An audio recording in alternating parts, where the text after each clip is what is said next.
हाँस्यो नि त मलाई लिनु पर्छ साँच्चै मेरो बेइज्जत भयो जस्तो लाग्यो यार मैले यो कुरा भनेको किन के भन्नु पर्यो के ओहो म त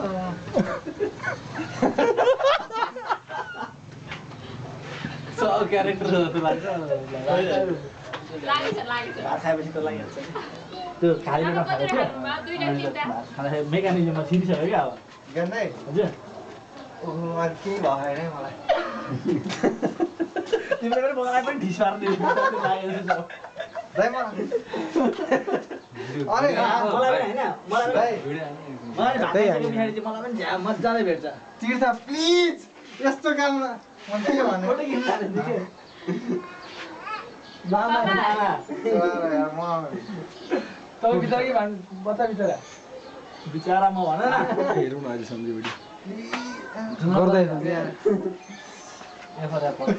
ज्ञान नै म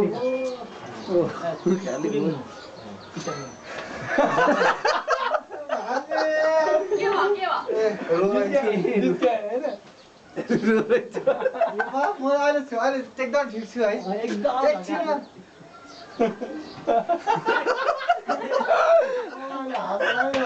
यसो बस न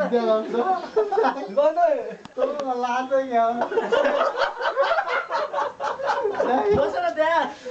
तपाईँले मलाई बस हाँस्यो त यहाँ अहिले म ज्ञान दाइ तिमी जान्छु यार ज्ञान दाइ